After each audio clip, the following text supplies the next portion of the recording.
Because I'm starting to seriously invest time in my Pokemon Emerald series, I figured it would be good to play through the game with an incredibly powerful Pokemon to get a sense for what the peak level of performance really is. What better Pokemon than the box art legendary Rayquaza? This thing is honestly a beast with some of the highest stats of any Pokemon to be released to date. It's actually number 21 when compared with all other Pokemon, including Mega Evolutions and Primal forms.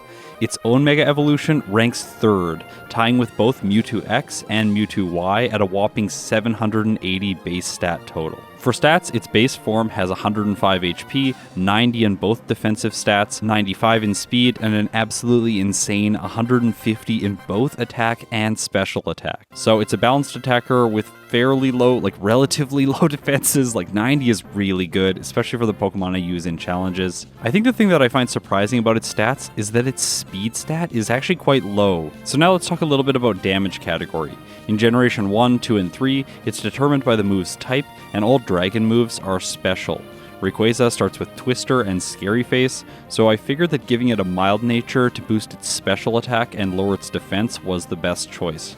After all, it takes 4 times damage from Ice Beam, so I don't want to lower my special defense. Through level up, it learns Ancient Power, giving it access to the occasional Omni Boost, Dragon Claw for exceptional same type attack bonus damage as early as level 20, Dragon Dance for setup, Crunch because, of course, this thing needs Crunch and Absol doesn't, Fly for same type attack bonus physical damage, Rest to win a place in my heart, Extreme Speed for priority, and Outrage and Hyper Beam for style. Obviously, this Pokemon sort of has everything. In addition to this already decked out Learn set, through TM and HM, it gets access to Water Pulse, Ice Beam, Iron Tail, Thunderbolt, Earthquake, Return, Brick Break, Flamethrower, Aerial Ace, Overheat, and Surf. And that's just naming a few. While I was preparing for this challenge, I didn't even think of what hidden power type would be good for Rayquaza, because honestly, it should be able to get through the game with this move pool and stats alone. So I just gave it perfect IVs today, meaning hidden power is going to be a dark type move. Now I've basically hyped up Rayquaza so much, but it does have some disadvantages. It has single weaknesses to rock and dragon type moves, and a double weakness to ice type moves. Also, it has a slow growth rate, which works as intended to slow powerful Pokemon down. Now, before we get into the meat of this video, I need to mention a few things. This video was filmed before I did my playthroughs with Ludicolo, Absol, and Shiftry. It turned out that I needed to prioritize some of those videos for Halloween, so yeah, that's why this one is so late. As a result, when I filmed this, my front end wasn't developed as much as it was in those other videos, so the power listed in my moveset that appears in the bottom center of the screen is only the move's base power with type effectiveness calculated in. It doesn't include things like item boosts, the same type attack bonus, or weather effects. Not that weather effects should be relevant today though, because Rayquaza has Airlock, which negates all weather anyways. It's got to be able to calm down Kyogre and Groudon after all. Another impact that filming this playthrough earlier has is that I'm not aware that I should be battling all the trainers on the early routes. Hopefully I won't be punished for it too hard today, because once again Rayquaza is completely broken. I think that that's going to let me get through most of the game. By the way, why did they give this thing a Mega Evolution? It seems sort of silly. Does it really need it? No, it does not. Okay, now let's get into the playthrough. In Rustboro City, I pick up the HM for Cut, and then I head north to defeat the trainers on Route 116. The reason that I want to do a little bit of extra training here is that Roxanne has Rock-type moves. I miss the days when Brock, the Rock-type gym leader, only had Normal-type moves. At level 13, I conclude my training and I head back to the gym where I face my first major opponent. Roxanne leads with Geodude. My only choice is Twister, and unfortunately, it doesn't do quite enough, leaving the Geodude on a sliver. It strikes back with Rock Tomb and does about a third to Rayquaza. That's not very good. And then Roxanne heals Geodude into green with a potion. However, Rayquaza is obviously faster than Geodude. This thing is very slow, and so I'm able to knock the first one out and move on to the second. I go for Twister again, Geodude survives and hits Rock Tomb, taking Rayquaza to orange health and lowering its speed. Okay, it's not going well. While the health from the Oranberry is nice, I'm really not feeling hopeful about this battle anymore. I think I'm going to need to level up to level 15. It's time for her ace, Nose Pass. First turn it goes for Harden, Twister does just under half, and then Nose Pass goes for Block. Okay, is she going to throw here? And I don't mean throw rocks, because Nose Pass uses Tackle, gets hit by Twister, and that takes it out. I really thought that I was going to lose there. Why didn't she just use Rock Tomb at the end? It probably would have finished Rayquaza off. Oh well, let's keep going. I save Pico from the Team Aqua Grunt. I'm forced into a phone call. That's actually quite anxiety-inducing. I hate phone calls. And then I take a boat trip south to Dewford Island.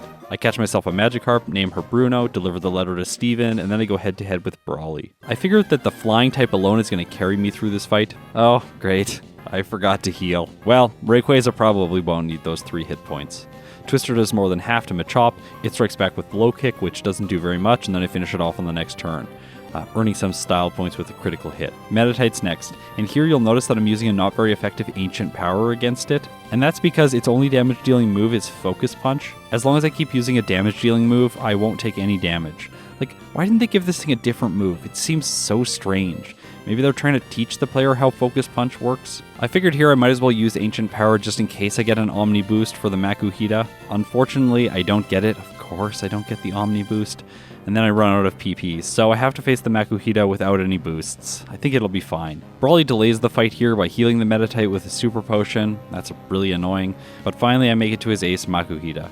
I go for Twister, it does just over half. Makuhita sets up Bulk Up, and my next Twister knocks it out. So that's 2 easy gyms out of the way. However, Watson is next, and he has caused many issues in the past. And as a part flying type, I am a bit worried. First, however, I have to make my way to Slateport City. Here, I skip all the trainers on the beach and head straight for the museum and make quick work of Team Aqua. Then, I head north, grab some Paralyze heals. I'm learning that these are really important at this point in the game, since there are a lot of electric types with static on the next route. Case in point, this trainer with Plusle and Minun. I defeat them, and then I move on to May. Lombrace first. I go for Twister, it does what looks like just under half. I decide to try for an Omni Boost with Ancient Power, but of course, I don't get it. At least the Lombre goes down. By the way, I think in my Aerodactyl playthrough in Generation 2, I wasn't getting the Ancient Power boosts because when you knock the opponent's Pokemon out, it doesn't have a chance to trigger. I don't know if that's the case in Generation 3 though, so let me know in the comments. Next is Slugma, and of course, Ancient Power is a great choice against it. I don't get the Omni Boost, and then Marshtomp hits the field. Twister does about a third, Marshtomp goes for Bide, which is great for me because then I get 2 more turns in and that's all I need to knock it out. After defeating a few more trainers in the surrounding area, Rayquaza learns Dragon Claw, and with it, I'm now feeling a little bit more confident against Watson. Let's give this a try. Voltorb's first. I use Dragon Claw and it's a one-hit. I just want to say, this move is so incredible. After the same type attack bonus that Rayquaza gets with it, its base 80 power becomes 120 effective power. And as a special move, it's very good in the early portions of the game. Electric's next, and once again, Dragon Claw gets the one hit. Static does get me though. So annoying. Okay, it's time for Watson's strongest Pokemon, his Magneton. And I say it's his strongest Pokemon even though it's not his ace, because it's a Steel type. It outspeeds with Shockwave, taking Rayquaza to nice health. At least I'm still in green. I used Dragon Claw twice, taking Magneton to red health. Now he's going to use the Super Potion here. As predicted, he does, and my next Dragon Claw takes it to orange. But I get hit by another Shockwave, and that's leaving Rayquaza at half. And then Watson heals again. Okay, this is getting really annoying, mostly because the Magneton is slowly wearing me down as he heals up, and I'm not allowed to use items because of my rules. By the way, check them out in the description if you want to know what they are. I decided here to try for the Ancient Power Omni Boost, and this time I finally get it. However, my next Dragon Claw still doesn't do quite enough, and Magneton survives on red health. Are you kidding me? It strikes back with Shockwave, taking Rayquaza down to 17 hit points, and then I finally polish it off. But I'm not in a good position for Watson's ace. Manectric is fast, I'm paralyzed, so it moves first, going for Shockwave, and Rayquaza survives on 1 hit point. Okay, it would have gone down if I didn't get the Omni Boost. Paralysis now could end me because it could prevent Rayquaza from moving. But in this case, it doesn't. I hit with Dragon Claw, and it takes the Manectric out. This has to be one of the luckiest wins I've ever had. So the legendary dragon is proceeding past Watson without a single reset. I catch myself a Poochyena because then I can use Rock Smash to head north. By the way, I'm naming all my HM Mules after people who are hanging out in my Twitch chat while I completed these playthroughs. Also, all of them deserve a shout out because they were very helpful, providing me with a lot of advice while I stumbled my way through this game, which is still very new to me. I pick up the TM for Secret Power, make my way through the Ash area. Team Magma and Aqua have a showdown at Meteor Falls, and then it's time for a gondola trip. I always put this in my videos because one day I'm going to see the hiker. There's a hiker that like shows up here sometimes, and I'm very excited for that because I have never seen him ever before. I'm a bit disappointed because it doesn't show up today, and then next I have to face Maxie. Mighty N is first, and it intimidates Rayquaza, like somehow. Not sure how that works. I go for Ancient Power. In the case, I get an Omni Boost right away, but instead I get a critical hit, and then Mighty N survives. It hits with Sand Attack, and that lowers Rayquaza's accuracy. Maxie uses a Super Potion, my next Ancient Power doesn't get a crit, and so I start using Dragon Claw because I need to be doing more damage. It does enough, and Maxie's lead falls.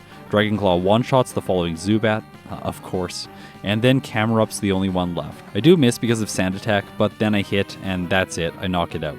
So Maxie was no problem today. Next is going to be Flannery, and while I struggle to remember these strange ash puddle things to step, like what are these? Does anyone know what these are? Is it ash? Like, or are they trampolines or something? Like, I don't get it. Anyways, I'll just like say here that I don't think she's going to be particularly difficult.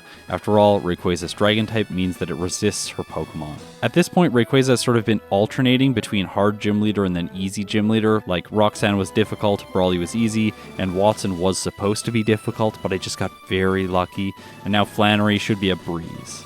Actually, she won't be because I have Airlock. Alright, so let's get into this fight. What could Flannery potentially do to Rayquaza? Well, both the Numel and Slugma are too weak to survive a single hit, so there's no way that either of them will do anything. Camerupt has Overheat, Tackle, yes, it has Tackle, Sunny Day, and Attract.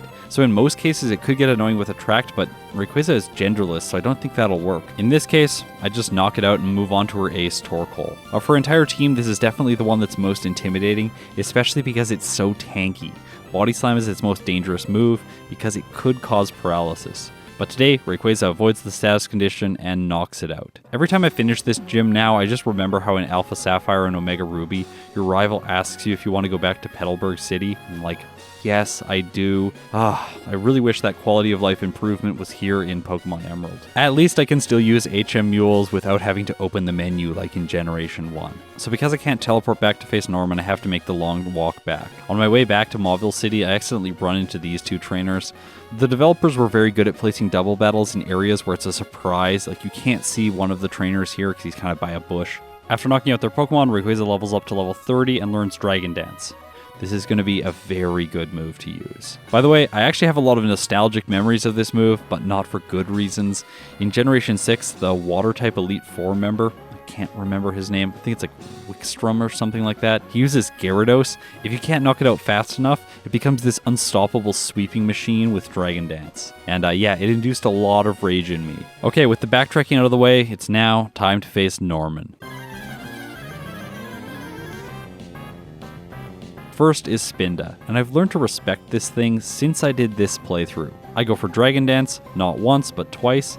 After that, I use Ancient Power to knock it out, and I'm just really lucky here that I didn't get confused. Next is Vigoroth, and while Ancient Power isn't able to knock it out in one hit, I don't particularly mind because Norman wastes one of his healing items on it, and I get another chance to get the Omni Boost. Of course, I don't get it. I think I've used up all my luck for this entire run during the Watson fight. So the Vigoroth is able to deal about half to me before Linoone comes out. I go for Dragon Claw, should probably be doing more damage at this point, doesn't quite get the KO, and Norman uses a Hyper Potion. But healing it doesn't give Linoone another hit before it goes down. Slacking is last. Because of how counter works, it can only deal damage if the opponent uses a physical move, so I can use Dragon Claw here safely. However, Slacking just uses Facade, and that knocks Rayquaza out. That is the first reset of this playthrough. I think in that fight my mistake was trying to set up Dragon Dance too much, because right now it doesn't synergize particularly well with Rayquaza's moveset. As Dragon Claw is my primary means of dealing damage, it's not getting a boost after all, so I might as well just go offensive right away and try and knock the Spinda out. I take it down, Vigoroth's next. Instead of trying to Omni Boost with Ancient Power here, I go for Dragon Claw right away, and that knocks it out in a single hit. That can't be the same for the Linoone, right? It's gonna survive. Well, in this case, I get a critical hit, so yeah, it just goes down. Slacking is all that's left. Dragon Claw does almost half, Norman's Ace goes for Facade, it does almost half to me in return. However, now it's gonna be loafing around, so I should get 2 hits with Dragon Claw. But instead, I score a lucky critical hit and knock it out in just 1 turn, earning myself the Balance Badge. I teach my Meryl Surf, and then I catch myself a Zigzagoon, which is the last HM Mule that I need for this entire playthrough. By the way, I nicknamed it Squidgy because he was watching me while I played this run. If you didn't know, he also does Pokemon challenges on YouTube, primarily in Crystal version. In his runs for HM Mules, he uses the term HM Friends, and I absolutely love it. I'll leave a link to one of his videos in the card and the description so that you can check him out if you want. On my way backtracking through the map, I grab a rare candy in the Trick House and a rare candy on the pond right beside. Then I solve the power crisis in Mauville City and earn myself the TM for Thunderbolt. Now it's time for one of the longest routes in the game. As a kid, I remember this section always feeling like such a journey. This route reminds me a lot of the route between Lavender Town and Fuchsia City before I knew that I could go through Cycling Road. Yeah, as a kid, I never used Cycling Road, just always took the long path, fought like a million trainers, blacked out, like it was terrible. On routes like this, it always felt like you had to ration your resources perfectly to be able to survive long enough to get through all the trainers and wild Pokemon and arrive at your destination. Genuinely, arriving at a Pokemon Center after a route like this felt so good. It was like, yes, I did it, I can save, and I've made it to the next destination. However, if I really examine this route, there's only 2 mandatory battles. There's a guy after your rival, and then your rival. There's also some battles in the Weather Institute, but I don't think they really count. They're pretty easy. In Fortress City, I grab the TM for Hidden Power, just in case I need it, and then I Devon Scope some Kecleon out of the way and head into the gym to face Winona. First is Swablu, and you'll notice that I go for Dragon Dance right away against it, which is a terrible idea because it knows Perish Song. Again, this is an older playthrough, so whoops. As soon as I made this choice, my chat immediately notified me that I should just be knocking this thing out immediately. By the way, I didn't see these kind and helpful messages for a little while, so I end up setting up not twice, not 3 times, but a full 6 times against this thing. I cannot believe that it did not use Perish Song on me. Well, my ignorance now has given me an exceptional position in this battle. Because I have Fly, I'm able to one-shot all of her remaining team members. Well, I should wait to say that because she does have a Skarmory. I don't even try to use Fly against it, instead I use Dragon Claw because it's special, but it doesn't knock it out in 2 hits and Winona heals it, so yeah, that's it. I'm out of Dragon Claw PP, so I guess I have to use Fly. Unfortunately, it misses and Skarmory hits me with Sand Attack. I try Fly again, it misses once again, and things get pretty annoying now. But finally, Fly connects, and I knock it out. The Feather Badge is mine. So I've only had 1 reset so far in this playthrough, and honestly, I was just playing badly against Norman. Rayquaza can obviously get to this point in the game quite easily. Coming up next, though, is one of the hardest gym battles in the entire first 3 generations of Pokemon. At least when you're trying to do a solo playthrough. There's a lot to do before I make it to Tate and Liza, though. I pick up a rare candy, grab some Person Berries, and grab another rare candy. I foil Team Aqua's plans at the top of Mount Pyre, and now it's time for the 2 hideouts. At the end of the Magma hideout is Maxie, and I would say that normally he's quite easy to defeat, but he has been causing me some problems lately. Rayquaza gets hit by Intimidate right away, and then I decide to set up Dragon Dance. Since I'm used to playing Generation 1, where if you just spam setup moves at the start of the fight, you usually win. But in this case, I get hit by Scary Face, and that lowers my speed. I figured, well, if I keep setting up Dragon Dance, I can avoid having my speed lowered. But then, Mightyena uses Swagger, boosting Rayquaza's attack to +5. And yeah, this is a bad situation now. I go for Fly, Rayquaza hits itself, and that takes it all the way to red. I do manage to get into the sky on the next turn, but then Rayquaza hits itself again, and yeah, that's it. So Mightyena is the cause of my second reset. Perhaps it is truly able to intimidate my dragon. The obvious answer to this fight is the same as it was against Norman. Just attack right away with Dragon Claw. As a special move, it takes the Mightyena out in 1 hit. Camera Up's next. I do run out of Dragon Claw PP here, so I use Ancient Power, and it actually gets the Omni Boost. Not once, but twice. That's very lucky. And then I knock it out. Rayquaza's Fly hits, and Maxie's Ace is no more. With him out of the way, it's now time for the Aqua hideout. Or, no, it's not. It's actually time for Slateport City. Does anyone else always make this mistake? It seems that I always forget that I have to go over and watch Archie steal the submarine. Well, with that out of the way, now it's time for the Aqua hideout. At the end is Admin Matt. He has a very cool vest. People in the comments have suggested that I should get some Matt merch. While he has been tricky in some previous playthroughs, he's not hard today, and I'm moving on now to Tate and Liza. However, before I face them, I want to make a trip back to the move reminder so that I can teach Rayquaza Crunch. Early on in the playthrough on the beach outside of Petalburg City, I grabbed a heart scale, so I'm ready to do this. With that finished, let's see if Rayquaza can get this done. Alongside my fierce legendary dragon is my fierce fish, Bruno the Magikarp. I'm sure it's really going to make a splash in this battle. Because Claydol loves to use Earthquake on the first turn in battle, I target the Xatu with Crunch and knock it out in a single hit. By the way, Leary and I were talking about all the gym leader names in Pokemon and how they're typically related to the type that they special in. Apparently, Tate and Liza is a play on Levitate, which is really interesting because it means that Claydol's Earthquake synergizes really well with the double battle. After all, it can't take out any of their other Pokemon. It does, however, one-hit the Magikarp, so yeah, no splash today. Lunatone's next, and I target it with Crunch, but unfortunately it survives. Claydol hits Rayquaza with Psychic, doing a quarter, and then Lunatone sets up Calm Mind. In Generation 3, the Pokemon you're targeting resets at the start of each turn, so I accidentally target the Claydol next and don't quite knock it out. As a result, they get a light screen set up, and yeah, that's annoying, more damage as well. Then they heal Claydol with a Hyper Potion. I do manage to knock the Lunatone out. Solrock hits the field. I crunch it, which doesn't really sound like it's good for Rayquaza's teeth. And honestly, it's not good for Rayquaza's chances in the battle either, because the rock survives, and while I'm able to take it out on the next turn, the damage has stacked up to a point where Claydol takes me down. That's my third reset. Here's the thing, Calm Mind doesn't boost their physical defense, so I can just set up Dragon Dance twice at the start of the fight, and then I can use Fly to knock the Xatu out. Lunatone comes out, I target the Claydol because it keeps spamming Psychic. Apparently, Fly isn't doing quite enough damage to take it out though. As a result, things get sort of messy and Rayquaza goes down again after getting put to sleep. I tried again setting up 3 times, hoping that this would one-shot all of their team members, but this ends poorly because they crit me with Psychic. I tried again thinking that this must be the way that I win. However, in this case, I just get hit after using Fly each turn and Rayquaza goes down again. Okay, so let's just check out where Rayquaza's at. Normally when I reach this fight I'm around level 45, but with the slow growth rate, Rayquaza is only level 43. What I haven't really considered to this point is maybe I'm setting up too much. If I only use one Dragon Dance, I'm still able to one-shot the Xatu, and then I can use Crunch to knock out the Claydol in 2 hits. Well, in this case it takes longer because they use a lot of Hyper Potions on it. They do have a total of 4, which seems just so unfair. I get it, it makes sense since each gym leader has 2 healing items, so it makes sense that both of them have 2, and as a result they have 4, but just awful when you're doing a solo challenge. As a result, this strategy for me doesn't end up panning out. What if, instead of setting up or knocking the Xatu out, I went for the Claydol right away? I hit it with Crunch and get really lucky because it lowers its special defense. By the way, Crunch has a 20% chance to lower the special defense in Generation 2 and 3. Starting in Generation 4, it was changed to lower the target's defense instead.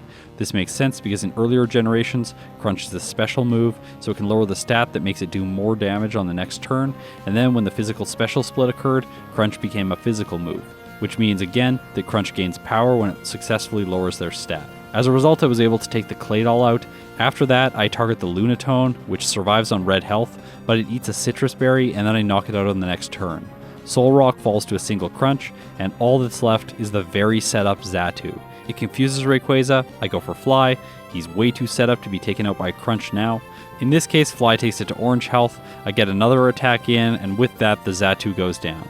So I beat Tate and Liza. It did take me 6.5 minutes to do so though. So far in the playthrough, this has been Rayquaza's biggest challenge yet. Next there's a bunch of plot stuff. It starts with this little showdown in the Space Center. It's very easy for Rayquaza. After that I have to confront Archie in Kyogre's lair. I'm still not playing particularly intelligently here. I'm going for Dragon Dance setup. I get hit by Scary Face. At least in this case, Mightyena uses Roar right after it sets up Swagger, so I have to send Rayquaza back in. From there, I decide to just sweep. Things get tense after Crobat hits a wing attack. After a Citrus Berry, I have nice health, but I'm not sure that it's going to be nice enough to survive another hit. Please Fly do enough, and it does, but likely because of a lucky critical hit, not because of my raw damage output. Sharpedo's last, it hits with Slash for very little, and Earthquake takes it out. I save the world, grab Brick Break, and then I face the Lego Master himself. I have to say, I'm starting to realize how all of you feel watching my videos. I reviewed this footage and wrote the script several weeks after I played the playthrough. Every time I set up against Pokemon that I know can inflict confusion, I get a bit antsy. At least in this case, I remembered the Person Berry. After getting +3, I knock it out with Earthquake. Kingdra's next. Because it's weak to Dragon moves, I go for Dragon Claw and get the one hit. From there, his team doesn't have anything that can stop me. I sweep through them and earn the right to face the Pokemon League. Sydney's first. Once again, I decide to set up on the Mightyena. Bad move. It hits Sand Attack as a result, and then, luckily, Brick Break hits and knocks it out. Rayquaza levels up and has the chance to learn Rest, but I decide against it in this case. I've heard all of you in the comments. I'm doing my best to examine my biases and not use moves unless I think they're absolutely required. Rayquaza misses first turn against Absol, it sets up Swords Dance, but then Brick Break hits on the second turn and knocks it out. Shiftry's next, and this thing is the ultimate troll because it starts to set up Double Team right away. After 2 Sand Attacks, I don't know if I'm ever going to hit it, but then I do, and it goes down. Okay, so let's reflect on this fight. This might be more lucky than my fight against Watson. After all, once the AI uses a single turn of Sand Attack, you have a 5% chance to hit. So yeah, I got extremely lucky. I'm grateful for it though, since now I'm moving on to Phoebe. She leads with Dusclops, and this thing can use Curse or can stall your PP out with Protect. After all, it has the ability Pressure. First turn, it tanks an Earthquake, and then, luckily, it doesn't go for Curse. However, it basically drains all my Earthquakes. So I have to rely on other moves to defeat her. She sends in her next Dusclops. I'm not doing very much to it.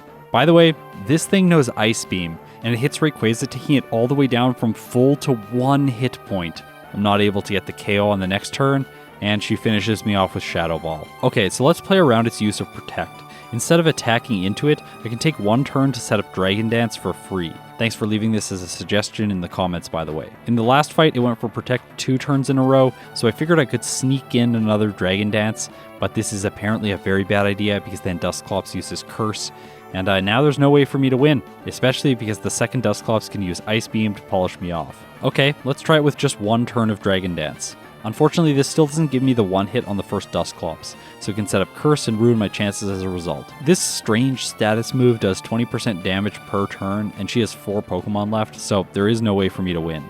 How am I going to do this? Well, if I use 3 rare candies to boost me past the next damage rounding threshold so that Rayquaza can do a little bit more damage, maybe I'll be able to take it. But I hate to say it, I get an advantage because Phoebe just plays badly. Dusclops decides to go for Protect in a row, and it forgoes using Curse entirely. So in this case, I just got lucky and I set up an additional Dragon Dance. When my Earthquake finally hits, I knock it out in 1 hit. After that, I thought the second Dusclops would be a 1 hit as well, but it survives with a Sliver.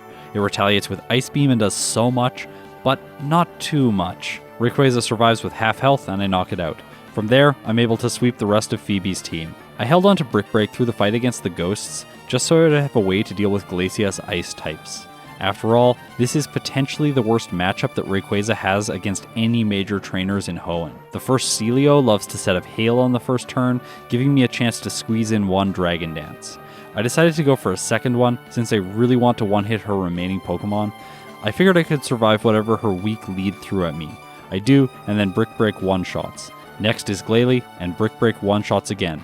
Alright, I think I've got this. I 1-shot the next Celio and the following Glalie, leading to her ace Walrein. Okay, Brick Break, please do this. And it does. So I've made it to Drake. Here's another instance where the lead really likes to start things off with Protect. So I set up Dragon Dance twice and then knock it out with Dragon Claw. Alteria's next. Dragon Claw gets the 1 hit here, and it also 1-hits the next Flygon. Now it's time for Salamence. I go for Dragon Claw, and I knock it out in a single hit. Last is Kingdra, and once again, Dragon Claw gets the 1 hit. In retrospect, if I really think about this fight, it doesn't make a lot of sense to use Dragon Dance, since I wasn't using a physical move anyways. To be fair, using 1 against the Shelgon does make sense because it's a free speed boost. I'm glad that I didn't get punished for this mistake, so I take the victory, and now I'm moving on to face the champion Wallace. For this fight, I teach Rayquaza Thunderbolt in the place of Dragon Claw. After the league, I can obtain the TM for Dragon Claw if I want to relearn it after all. I could also use the move reminder. It's so convenient that this guy exists now in Generation 3. Can we please have a move reminder in Generation 1? That would be so nice. To this point in the league, I've sort of got myself into a habit, which is setting up on the first turn.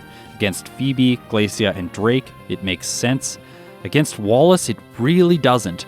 Wailord goes for Blizzard, it hits, and Rayquaza goes down. Okay, that was a fast loss. Let's try that again. This time I go for Thunderbolt right away, and it finishes the Wailord off. Tentacruel's next, and this thing has a base 120 special defense. I really didn't think that Thunderbolt would get the job done, so I go for Earthquake, and it does it. Milotic's next, I go for Thunderbolt once again, and I get the KO. It's time for Gyarados. In the past, I haven't remembered to use Thunderbolt against this thing, but today I remember and I take it out. Ludicolo's next. It could get really annoying if it sets up too many double teams. Because this is a grass type, it's resisting my Thunderbolts, and it takes 3 hits to knock it out, so I have to take a while here. He loves using his full restores just to waste my time. Finally, it goes down, and I'm moving on to his next Pokemon. And I have no moves that can hit this thing for very much, so I do a quarter, and then it knocks me out. Ah, great. What's the answer? Well, I sweep with Thunderbolt all the way to the Ludicolo, and then here I deal a small amount of damage to it on the first turn with Brick Break. After that, I was hoping that Thunderbolt wouldn't trigger a full restore, but it does. Alright, time for a different strategy. While Ludicolo sets up Double Team, I'm going to set up my own Dragon Dance. I boost my offensive stat twice, and then I use Earthquake, which knocks it out in 2 hits. Whiscash is next. Unfortunately, Earthquake takes it into full restore range, so I switch into Brick Break, which does slightly less, while it doesn't use a full restore, and then I knock it out. So that's it. It took Rayquaza 1 hour, 56 minutes, and 46 seconds to beat the Pokemon League when playing on 4 times game speed. I had 13 resets, and it completed this portion of the game at level 56 in 6 hours and 51 minutes of game time. But the hardest challenge in all of Hoenn still remains. It's time for Steven Stone.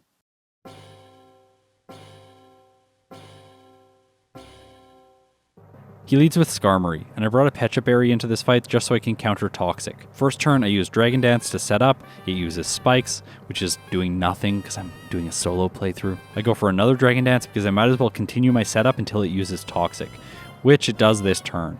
Rayquaza eats its Pecha Berry. I suddenly misclick and use another turn of Dragon Dance. Luckily, Skarmory doesn't poison me, and now it's time to strike back. Because I've been boosting my attack stat, I go for Brick Break, which is neutral here, but it does so little. I can't express how hopeless this made me feel, but then I looked down and realized that Rayquaza is level 56 and this Skarmory is level 77. Alright, this makes sense. I'm definitely going to lose this fight, but I also feel a little bit stubborn. Because I'm using a legendary, I want to try and see if I can beat this at the lowest level possible. What if I use Thunderbolt? In this case, it doesn't do much better. I do make it to the Claydol, but then it finishes me off. Maybe if I brought Surf, I could beat the Claydol more easily, but that also doesn't work. Okay, let's keep trying this. I'm being stubborn. Bringing Return into the fight, I can take the Skarmory out with Thunderbolt and then set up Dragon Dance against the Claydol while it sets up its screens. Because Return's a physical move, I'm getting the boost from Dragon Dance. Unfortunately, though, I take too much damage, and by the time the Cradily comes out, I realize that I'm not going to win this one. So I need an answer for this Grass Rock type. If Return isn't the right choice, maybe Fly is better here. Thunderbolt knocks the Skarmory out, I set up on the Claydol. After getting +3, I use Fly, and it knocks the Claydol out in 2 turns. Now it's time for the Cradily. I have a little bit more health this time. I go for Fly, and unfortunately, this thing is so tanky it doesn't even take half. Once again, Ancient Power gets the knockout. Okay, so I've been stubborn, I should use my rare candies. By using all of the remaining ones, it takes Rayquaza up to level 61. I take this opportunity to set up against the Skarmory until it uses Toxic, and then I knock it out with Thunderbolt. Well, I don't quite get the chance because Steven switches it out before it goes down. He sends in Claydol next. Because he's going to set up at least one screen, I take the time to set up Dragon Dance, boosting my attack to an obscene 862. Because of Reflect, Fly doesn't one-shot the Claydol, so I need another turn to take it down. However, I only have red health left for the Cradily. Please be enough. Luckily, right as it comes out, Reflect wears off, Fly hits, and it goes down. Armaldo comes out next, and this Mono Steel type is going to take a lot of damage from my Earthquake. So much that it gets knocked out in a single hit. Earthquake does 4 times damage to Aggron, so it falls. Skarmory gets sent back out, and it's still paralyzed from my previous Thunderbolt. As a result, it's moving slowly. Steven keeps trying to heal it with full restores until Rayquaza gets a critical hit and knocks it out. All that's left is Metagross. And now, my setup really pays off. Earthquake gets the one hit. And that's it. Rayquaza clocks in with a time of 2 hours, 6 minutes, and 38 seconds, with 18 resets at level 62. All of this took 7 hours and 7 minutes of game time. As expected, Rayquaza earns itself the top spot in my Pokemon Emerald leaderboard. It beat both Blaziken's time and its record number of resets. It beat its time by half an hour and the number of resets by only 1. If we compare the level that all the Pokemon completed the game at, we can really see that Rayquaza is a legendary because it beat the game at the lowest level yet. Absol and Ludicolo are in second place right now, and that's at level 74, so Rayquaza did it 12 levels lower. To this point, Absol had the record for game time, and Rayquaza beat this by 48 minutes. Also, I've added a chronology column for this leaderboard, so you can see what order I played the playthroughs in. After all, the older the playthrough, the worse my skills would have been. Because I played Pokemon like Absol, Shiftry, and Ludicolo after Rayquaza, that actually means that this result from it is even more impressive, because I hadn't done as much learning. Coming up tomorrow is another extremely quick run through Pokemon Emerald with another broken legendary. Guess who it is? That playthrough is going to be really fun, so stay tuned for that. In order to do so, like, subscribe, ring the chime echo so you'll be notified, and leave a comment because I gotta read them all. Thanks to my patrons for their support. If you made it this far, you're incredible. I'll see you in my next video.